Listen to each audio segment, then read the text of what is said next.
So for the ones who missed the introduction, my name is Wanda Gelvoet and I'm you're hosting the session today of the ESE Talks for Nurses by the European Society of Endocrinology. Please ask your questions in the Q&A. Use the Q&A button at the bottom of your screen for that. I've seen already some questions, so don't hesitate to ask anything because this is the moment to do.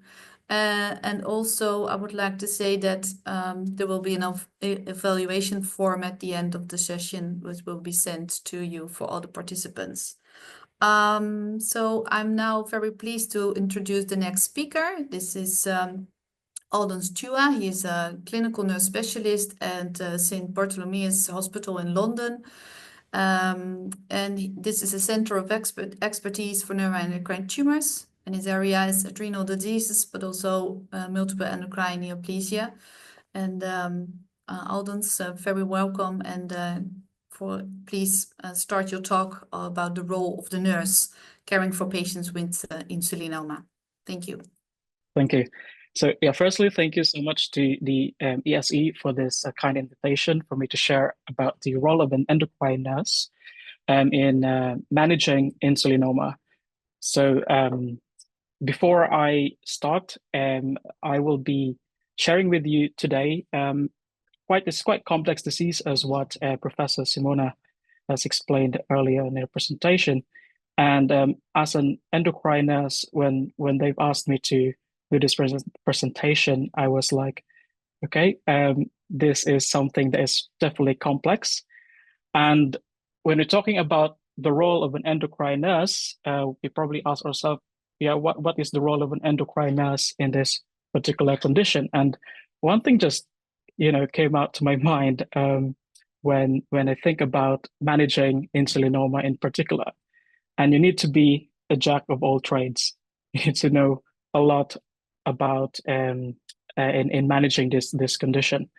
But because firstly, insulinoma is a very rare disease, and you can look into that as estimated incidence of 0.7 to 4 per million per year.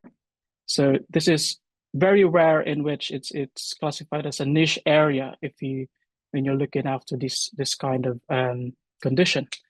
So with my background, I look after patients with insulinoma in the background of multiple endocrine neoplasia type 1, which accounts to 5 to 10% of that population. So for this talk, I'll go through about what are my experience. I maybe highlight a little bit of cases that in terms of my experience with insulinoma, and what are some alternatives that we can incorporate in managing patients with insulinoma. So talking about, before I dig into the role of the nurse in insulinoma, I just want to share first what is really the role of an endocrine nurse. So we do a lot of things as an endocrine nurse. So we're involved in training and education, coordinating with care, monitoring, reviewing side effects and the impact on quality of life. And we're also involved in research. So in talking about training and education, so we educate patients' families in managing the disease. We support patients in navigating the healthcare system. And then we also do nurse-led clinics, performing dynamic testing or diagnostic tests, and we're involved in collecting data and leading a project. So this role is mainly based here perhaps in the UK. I do understand that we have a lot of audience from other parts of the world, and maybe the role of nurses varies in geographically. But as an endocrine nurse, this is how we can support our patients and also the MDT in managing patients with endocrine disorders in general. So we're talking about managing insulinoma or looking after patients with insulinoma as an endocrine nurse. There is we care from them from the diagnosis through the treatment and throughout the long-term management. So it's considered as a long-term condition. So here in our hospital, right from the very beginning, we go through the patient throughout that journey along that process. And then I just want to highlight as well that endocrine nursing and managing with insulinoma, there's an overlap with oncology nursing. And later on, I will sort of touch a little bit of that as well. But here in the UK, we have different specialty for oncology nurses and endocrine nurses. And with regards to insulinoma, there might be patients who have like the neuroendocrine cancer and the neuroendocrine tumor. So neuroendocrine tumor here in our center is managed by we call them the endocrine nurses, and then the oncology nurses looks after the neuroendocrine cancers. But there can be an overlap along the way. So I just want to highlight that. And this is why right at the beginning, I mentioned that if you are an endocrine nurse who's looking after patients with insulinoma, I think you need to be a jack of all trades. So I will focus on the 5 key roles of an endocrine nurse in managing insulinoma. So the 5 key roles there includes diagnostics and monitoring, management of hypoglycemia, preoperative and postoperative care for patients who have undergone surgery and ablation, and patient education, as well as emotional and psychological support, and coordinating with care throughout their journey. So in talking about diagnostics and monitoring, so as an endocrine nurse, we organize and perform diagnostic tests. So that includes mixed meal and 72-hour prolonged fasting. And we also assess patients' health-related quality of life. There aren't disease-specific quality of life at the moment. However, you can utilize the SF36 health-related quality of life tool, or the cancer-related quality of life questionnaire, which is the EORTC ULQC30. So, and also depending on presenting symptoms, then we can consider close review of drug history for medications, neurological investigations, and some cardiac investigations. So we as endocriners, we arrange these kind of investigations in the hospital. So in organizing and performing diagnostic tests, we also inform the patient, make sure they are aware how these tests be done and what to expect, because patients normally get really anxious with this diagnosis. Imagine being told that you are one of the rare people who have this diagnosis. So the patients normally feel anxious about what will happen next and how long does this test they need to do. So in performing prolonged mixed meal test, this is what we do in our center. So the procedure, you can have a look there. And if you want to look into detail, you can log into our website at www.bartsendocrinology.co.uk. But in some centers, there may be a variety in terms of ways on how they perform this, depends on their protocol. However, this is the standard way in the UK on how we perform this.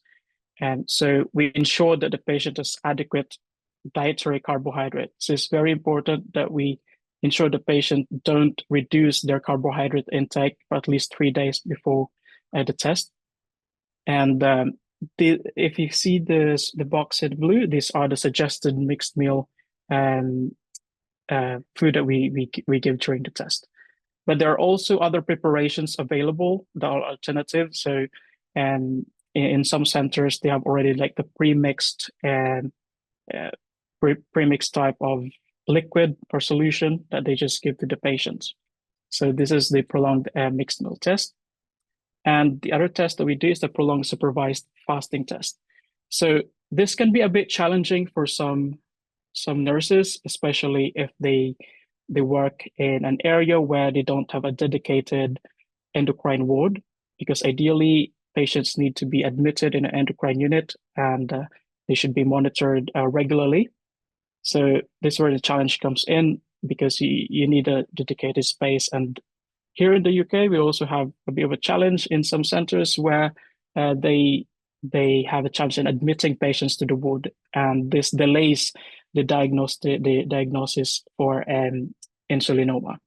So I'm not going to go through like the whole thing on how you do it, but the most important thing is that we, as endocrine nurse, we inform the patient what to expect throughout the procedure.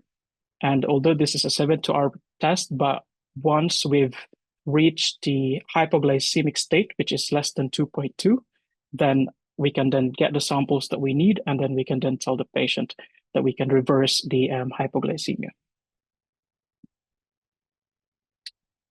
So talking about preoperative and postoperative care. So as endocrinists, we just want to ensure that patients are well informed on the procedure. So just for example, when I had a patient diagnosed with insulinoma, and she's KMN1 as well. So because she can't have surgery, so we don't have other option but to try an ablation.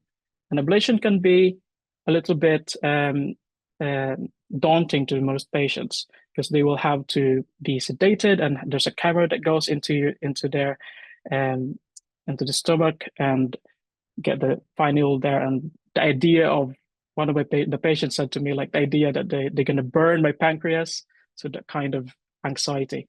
So by talking through them and reassuring them that this procedure that the risk can be minimized by having an expert team that is involved in the care. So it's also very important that if you have a patient with insulinoma, that they're looked after a specialist center who has expertise in this kind of condition. So as endocrine nurse, we ensure that there's also support mechanisms available. So, do they live alone? Do they have family that could support them? Or if not, is there anything in the community or patient support groups that could help them just to reassure them with regards to the procedure? And we have to ensure that they have timely follow-ups as well. And as endocrine nurse, we assess for complications like infection, bleeding. So we have constant communication with them. So we act as a key worker. And then if there's any issues, we can then signpost them to appropriate support agencies. And then, of course, continuous blood glucose monitoring even before and after the procedure. So I think one of the most important things in patients with insulinoma is the management of hypoglycemia, and this can be very, very challenging with among patients with severe hypoglycemia, because no matter what you do, sometimes even if they're already on diazoxide, you've given them the diet support, or they can still their blood sugars can still drop, and some of these patients, because they get used to their body get used to low blood sugar levels for some time, so they don't get the symptoms, and then all of a sudden their blood glucose is actually already below 2, and they just faint. So this is from the European Neuroendocrine Tumor Society guidance in terms of just path in insulinoma. So we start with diet on diazoxide, SSA, PRRT, and then chemotherapy if it's malignant, that type of insulinoma. So here, this is where the nurses comes in. So in terms of providing education and the diet, and diazoxide, make sure that they are aware of the side effects, what to watch out for, and the SSA as well. So with SSA, here in the UK, we have the home care service. So patients doesn't need to come into the hospital to have their injections, but they can have it delivered. So we arrange those, make it easier for patients to manage their condition as well. So we do PRRT in-house here in our hospital, but I'm not going to go through so much on that. But we do have a dedicated endocrine nurse as well, who's looking after patients undergoing PRRT to make sure that they are well monitored before, during, and after the procedure, because it can be laborious. There's a lot of you ensure that it's the medication is well prepared and the patient as well. So it's work together with the whole MDT looking after the patient. So I just share with you, this is I find this very informative guide in terms of managing insulinoma associated hypoglycemia. So I think just to highlight here the that the advice in all patients, education of patient and relatives in terms of recognition and reacting to hypoglycemic symptoms is very important. So lifestyle modifications was also highlighted here by giving them complex carbohydrates. I mean, it sounds like very simple to say, but it can be difficult sometimes for some patients. And of course, the treatment of hypoglycemia wants to get actual hypoglycemia, where if they have mild hypoglycemia or the patient is conscious, then you have to administer 15 to 20 milligrams of glucose, fast-acting carbohydrate. And then if it's severe, then you need to give 25 grams bolus. And then if it's a recurrent hypoglycemia, then patient might need an infusion and maybe an admission to the hospital for continuous monitoring. So for our patients who have constant hypoglycemia, we do give them a hypoglycemia rescue packs. And we also refer them to our nutritionist dietitian to give them some further guidance as to what food to choose and what to eat when they have the hypoglycemic attacks. But just to give you a better example, so we do provide patient education and endocrine nurse, the basic nutritional advice that these are the complex carbs that they can eat, and then these are the simple carbs here. So we just show them. During an actual hypoglycemic attacks, they may be able to, they can have like simple carbs right there and then give the complex carbs in order to extend the glucose bioavailability. So one of the patients I mentioned earlier, the patient with insulinoma in the background of MEN. So before we even went to the RFA, so we tried all sorts of treatment management, so like the diazoxide, that still doesn't work. We tried complex carbs. And then what we tried as well is actually we found that the efficacy of raw cornstarch in insulinoma. So there's some studies that could support as well. Although in our patient, because it's quite severe, the raw cornstarch didn't really do that much elevation of the glucose that we would like. However, I just want to share this because this could be an option for us that we could provide to our patients supportive therapy. And this is the most recent publication case report, how modified cornstarch, and it's interesting, it's called glycoside, that they had mixed it with cold whole milk to promote slower absorption, and they administered into a certain dose. Personally, I haven't tried this to my patient, the glycoside, but we did try the raw cornstarch in terms of as a supportive therapy. And this is just to show like this case report and how the incorporation of glycoside helped with the glucose with the glucose management. So one of the things that really helped with my patient, because even though she's had the ablation, afterwards she still have really low blood sugar that goes to like below 2.2. And she doesn't really present any symptoms at all. So we then try utilizing the CGMs. So here in the UK, we have the Freestyle Libre. Unfortunately, Freestyle Libre in the UK is not really licensed for insulinoma. So unless you have to create a case that the fitted case that it is beneficial for the patient. So we did a trial, patient bought it in the pharmacies, and although her blood sugar is still dipping, but she was able to prevent it from going really low. So because she can easily just check the blood sugar levels, then she will then able to take some food to prevent the hypoglycemic attacks. And my patient said, like, this is such a revolutionary, this is what she said, how amazing it is that helps her quality of life from before the Libre or before the CGM, that she was having dips and without knowing, she just dropped. But with the CGM, she was able to prevent severe hypoglycemic attacks and even hospitalization. So just want to highlight that. So CGM is useful for in detecting hypoglycemia and evaluating as well curative effect. So in some studies, they also use CGMs to monitor the effectiveness of the like RFA, if they had an RFA done, to see how effective that was, or if they've started any medication, the Desexide. So it's one of the better way to detect hypoglycemia. So in terms of support for patients, we do have a variety of support groups across, this is across Europe. So here in the UK, we have the AMEN, the Association of Multiple Endocrine Neoplasia Disorders, and that support patients with insulinoma. And this is also in the background of MEN1, but they are, I believe they are not really just exclusive for MEN1s if you have insulinoma.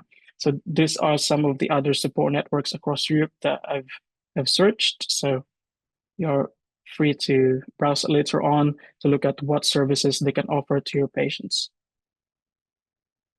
So the next one is I will touch on the competency framework of the nurses. Although there's no specific one for insulinoma, and in the UK, we just released an updated one. I don't have it on my screen, but this is how it looks like, if you can see it. The third edition. Unfortunately, because it's a very niche area and we don't have it available as a competency framework.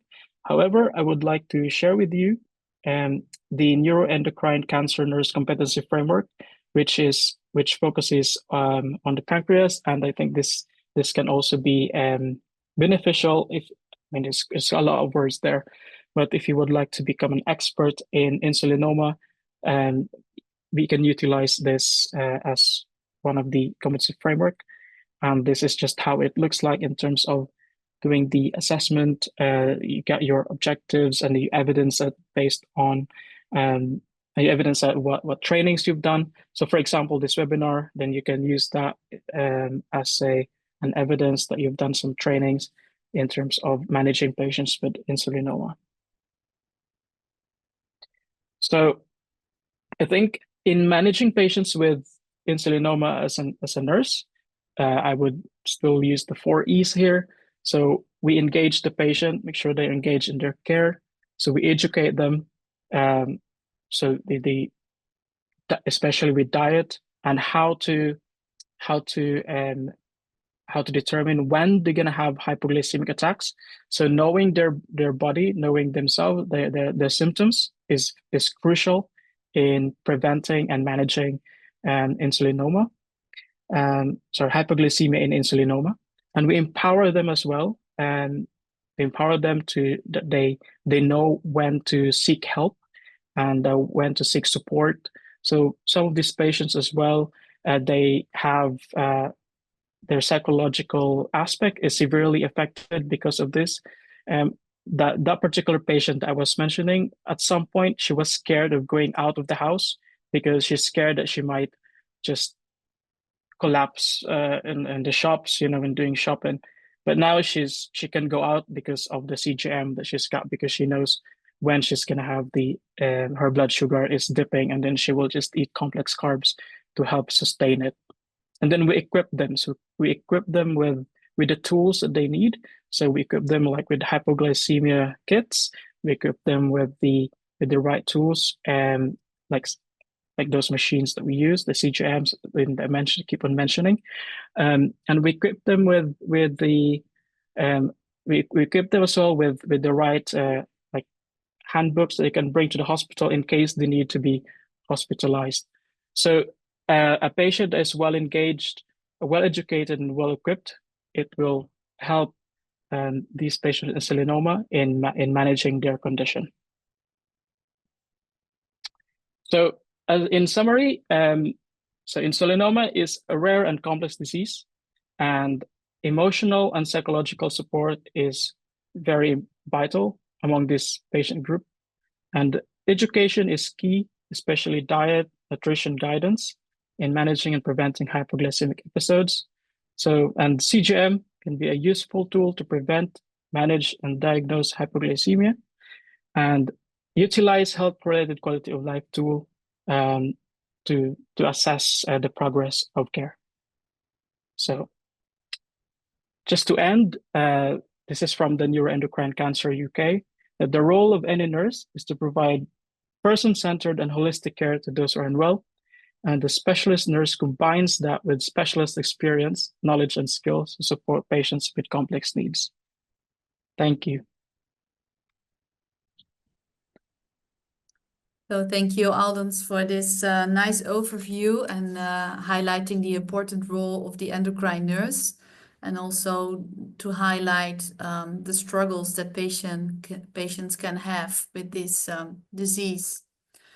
So now we are in this Q&A session, and I have some questions in the Q&A box here. So the first one, I think, is for you, Simona. But so please explain more about octreotide tests and how it can cause hypoglycemia and help insulinoma management.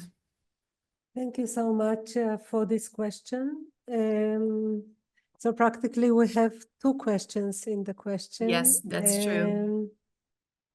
To explain about octreotide test and Yes. how the hypoglycemia can be induced. So to start with the second part of the question, practically in some patients, the administration of octreotide could suppress, instead of suppressing the insulin hypersecretion, the octreotide will actually suppress the secretion of the counter-regulatory hormones for insulin, which are growth hormone and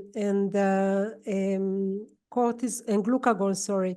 And by suppressing the counter-regulatory hormones, practically the injection can worsen the hypoglycemic status. So this is why practically it is recommended to start the use of octreotide in a patient with insulinoma in the setting of the hospital, usually by using short-acting octreotide and not going straight forward to the long-acting somatostatin analogs. And usually we can start the regular dosages of short-acting varies between 100 to 500 microgram. And so you can start with 100 microgram and just monitor the glucose levels, and you can start for a 24-hour hospitalization and use one injection of octreotide up to 3 times per day, of 100 up to 500 3 times per day. Sorry, depending on the response of the glucose, and then decide if the patient does not worsen the hypoglycemia, so you can decide that you can continue the short acting and actually start in parallel the long acting, which takes some few days until starts to have the action. So practically we will administer in parallel for patients that are doing well on octreotide test, both short acting for a couple of days in parallel with the long acting, and up to, it depends on the literature, but up to 2 weeks we can do it in parallel until the effect of the long acting it's taking place. Yes, okay, thank you. And according to that, how there's another question, how to determine SSTR expressibility?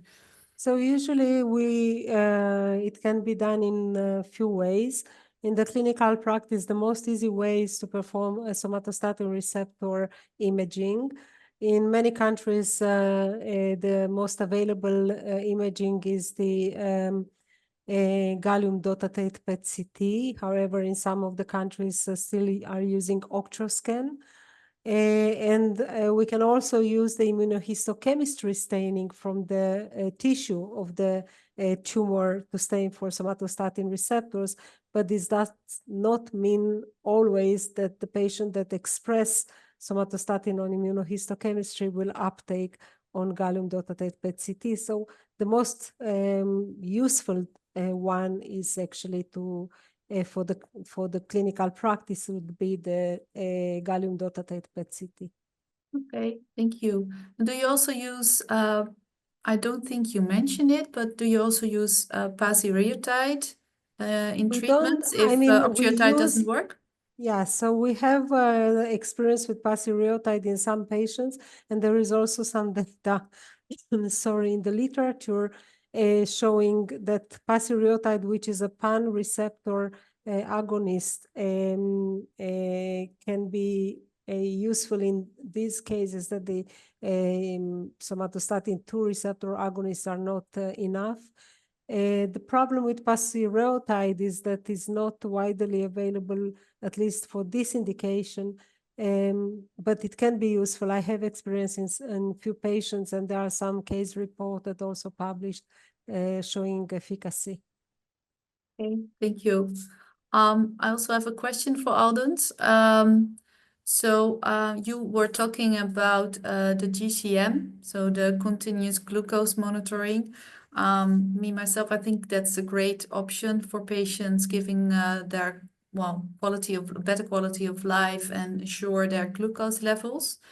I was wondering, is the healthcare insurance covering the costs of the GCMs in your country? How do you manage that? Yeah, thank you, Vanda. Yeah, so I think I did mention like earlier that because different countries have different policies and guidelines and in terms of the money basically in funding. So here in the UK, the CGMs are only funded ideally for type 1 diabetes patients. Yeah. But we found a loop because they said that if you can prove that this is going to be beneficial for patient, that they can improve quality of life. So what we did with one of the cases, the one that I've shared earlier, so we tried it, but the patient has to buy it privately. So they have to fund it privately. But luckily, I think they've had a private insurance as well. So the private insurance covered a little bit of it, although not 100%. And then after 3 months, we evaluated the healthcare related quality of life of the patient. And we said, look, we said to the NHS, we have the National Healthcare Service here, which everything is relatively free. So you don't need to pay anything in the hospital if you get admitted.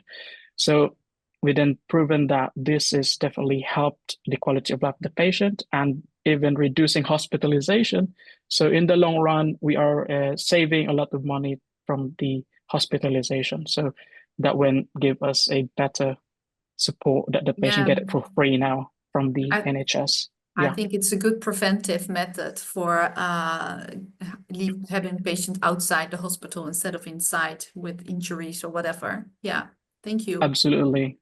Thank you for that. So Simona, there's another question. Is a biopsy always needed when we don't need biopsy? Do we need it to make diagnosis?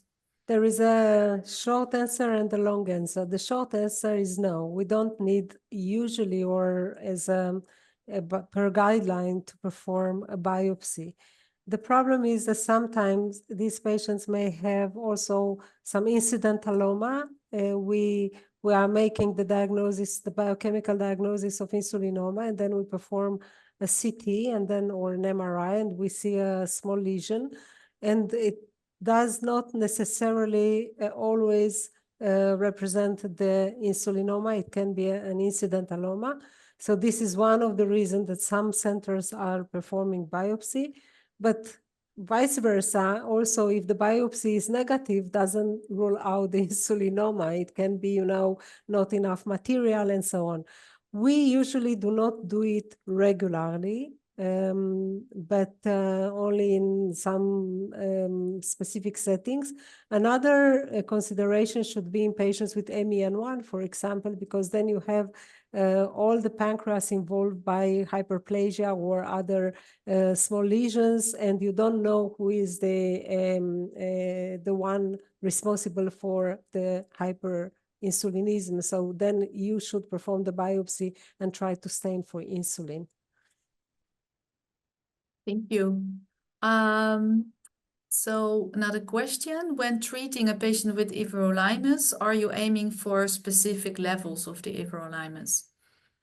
Or We do not check everolimus levels in the blood. It's not, while it is a mTOR inhibitor and a rapalog, like a rapamycin derivate, but it's not like temsirolimus or tacrolimus for the patients that are transplanted, and you can check the levels in the blood. So usually we don't check the levels, but from my experience, because of the high number of side effects, I will never start with 10 milligram. I will always start with lower dosage, depending also on the clinical status of the patient. If it's a elderly, frail patient, and I have to consider it, for example, I will start even with 2.5 millimeter, and this drug exists starting from the dosage of 1 milligram for pediatric population. So we can use lower dosages and very slowly increase based on the response of the patient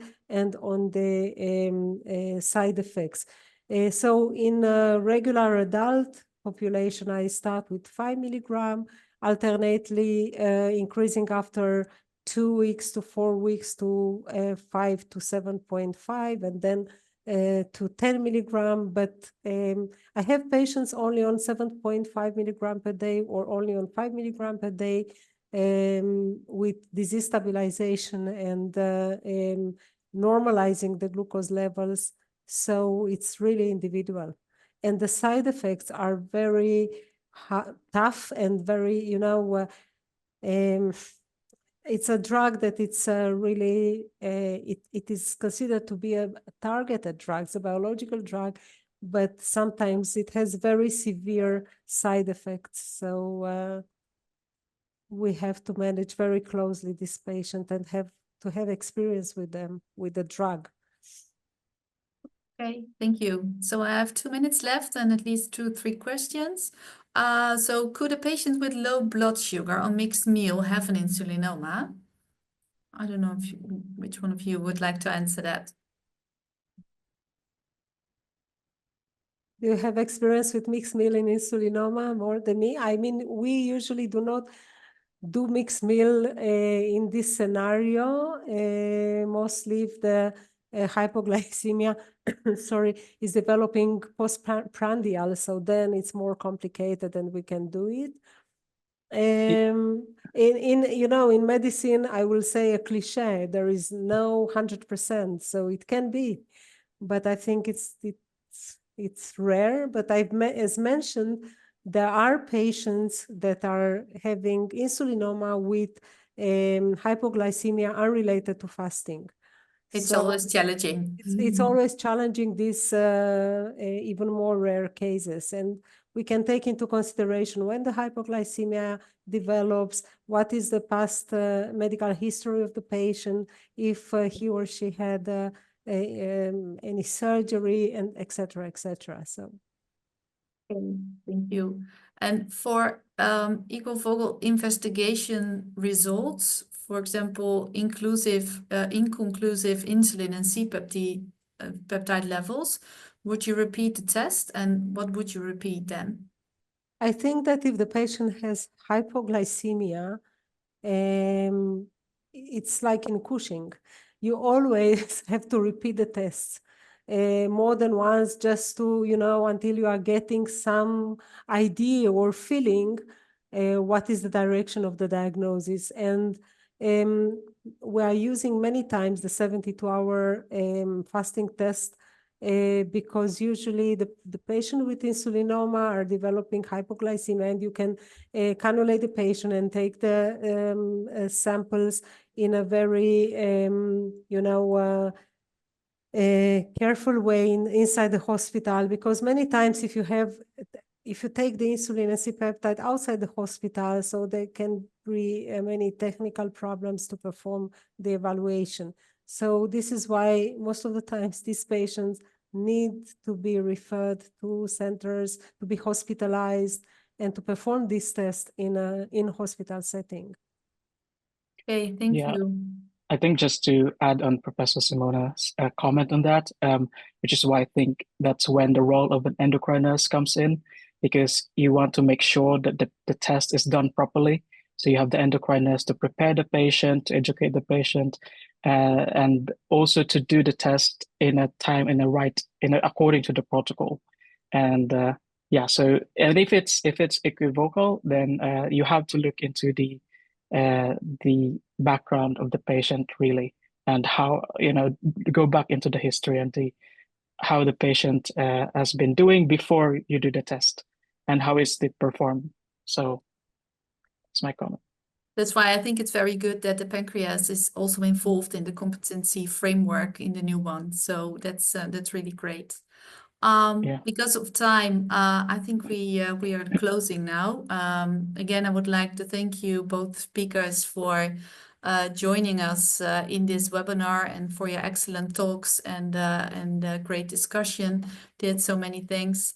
And would like to thank the European Society for Endocrinology to make this webinar possible. I think a lot of people are helpful of this. So at the end of the webinar, there will be an evaluation form sent to all the participants for well, to see what you think of these webinars, but also to investigate future topics for these webinars. So please fill in this evaluation form, and please also take a look at the upcoming ESE events on this slide. And last but not least, I would like to thank all the participants that joined us during this evening, and hope to see you next time. Thank you again, and have a nice evening. Bye-bye. Bye-bye. Thank you. Thank you.